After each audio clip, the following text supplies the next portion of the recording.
اللہ اللہ اللہ اللہ اللہ اللہ اللہ۔ یہ اس دور کی خصوصیت ہے، تعجب کی بات ہے، اس دور کی خصوصیت ہے۔ اور آگے تو جاہلوں ہی کا راج ہوگا دنیا میں، دین پر جاہلوں ہی کا راج ہوگا۔ اب شروع ہو چکا ہے جاہلوں کا راج، عالموں کی بات پیچھے اور جاہلوں کا راج آگے۔ یہ چلے گا نا، اب جب جاہل ہی راج کریں گے تب قیامت آنا ہے، اس لیے جاہلوں کا راج بڑھ رہا۔ آپ تعجب نہ کریں، ایسے واٹس ایپ پہ دیکھ لو، سوشل میڈیا پہ ابھی رمضان کے لیے دیکھ لو، قسم قسم کے فتوے، قسم قسم کی روایتیں، قسم قسم کی حدیث ہو تب بھی نہیں ماننا چاہیے جب تک عالم سے نہ پوچھو، حدیث بھی نہیں ماننی چاہیے، قرآن کی آیت بھی نہیں ماننی چاہیے جب تک عام آدمی عالم سے نہ پوچھ لے۔ میں بتا رہا ہوں یہاں محراب سے آپ کو، معمولی بات نہیں، ذمہ داری سے بتا،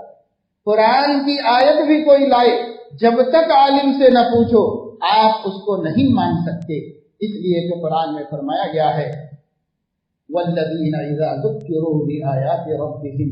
لَمْ يَخِرُّوا عَلَيْهَا صُمًّا وَعُمْيَانًا۔ اللہ کے خاص بندے، رحمان کے خاص بندے، عباد الرحمان، جب ان کے سامنے قرآن پیش کیا جاتا ہے تو یہ گونگے بہرے بن کر نہیں گرتے، بلکہ اس کو سمجھتے ہیں سمجھانے والوں سے اور عالموں سے سمجھتے ہیں، خود نہیں اس پر گر جاتے۔ ارے یہ تو آیت ہے، یہ تو قرآن، یہ تو قرآن تو ہے، لیکن قرآن کی فہم ہر کسی کے پاس ہے۔ اور حدیث تو مسلم شریف میں اللہ کے نبی صلی اللہ علیہ وسلم نے فرمایا میرے بعد ایک زمانہ آنے والا ہے جس زمانے میں کچھ لوگ علم کے دعوے دار ہو جائیں گے، یأتونکم بأحادیث ما لم تسمعوا انتم ولا آباؤکم، تمہارے سامنے ایسی حدیثیں لے کر آئیں گے جن حدیثوں کو نہ تمہارے باپ داداؤں نے سنا تھا نہ تم نے سنا تھا، یعنی اس کا وہ مطلب سلف میں کسی نے بھی نہیں لیا تھا، وہ مطلب کے ساتھ حدیثیں لے کر تمہارے پاس آئیں گے۔ یأتونکم بأحادیث ما لم تسمعوا انتم ولا آباؤکم، جب ایسے لوگ، ایسی حدیثیں کامن ہو جائیں، لوگ لانے لگے اور بنا دلیل کے اور بنا کسی ثبوت کے پیش کرنا شروع کر دیں، تو ہمیں کیا کرنا چاہیے؟ ہدایت کی حفاظت کے واسطے اور ایمان کے بچانے کے واسطے تو وہ بھی نبی نے فرمایا، حضور علیہ السلام نے فرمایا کہ تم ایسا ہونے لگے تو اپنا دین کیسے بچاؤ؟ یہ بچاؤ کہ اس طرح بچاؤ کہ اپنے کو ان سے دور رکھو اور ان کو اپنے سے دور رکھو۔ دین اس طرح بچاؤ، اپنے کو ان سے دور رکھو اور ان کو اپنے سے دور رکھو، اس طرح دین بچاؤ۔ کہیں ایسا نہ ہو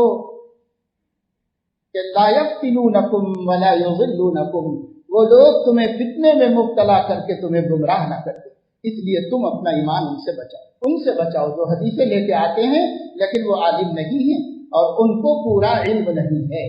کچھ اپنی بات کی ضد اور اپج تو آتی ہے ان کو اور اس بارے میں بحث بھی کر سکتے ہیں، وہ چاہے آپ کو چپ بھی بٹھا سکتے ہیں، لیکن پورے دین کا ان کے پاس علم نہیں۔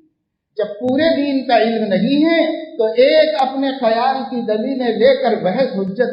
کٹ حجتی کرنے والا جاہل ہے، گمراہ ہے، ناقابل قبول ہے، مردود ہے، اس کی بات نہیں سننا چاہیے۔ اور یہ سوشل میڈیا کیا بلا ہوتی ہے، اس کے اوپر جو بات آ جائے آپ آگے پھیلاتے ہیں۔ یاد رکھو، اگر نیکی بڑھے گی تو اجر ملے گا اور بدی بڑھے گی تو اس کا وبال آپ پر ہوگا۔ اللہ کے نبی صلی اللہ علیہ وسلم نے فرمایا من سن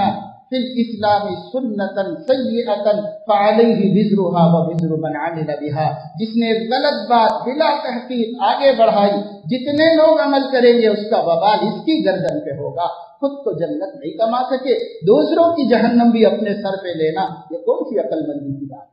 علم کو علماء سے سیکھو، علم کو علماء سے معلوم کرو، علم کو نیٹ سے بھی نہیں معلوم کرو، علم کو سوشل میڈیا سے بھی نہیں معلوم۔ یہ سب غیر معتبر ذرائع ہیں اور غیر معتبر ذرائع گمراہی بھی دے سکتے ہیں، ہدایت بھی دے سکتے ہیں، پھر کچھ بھی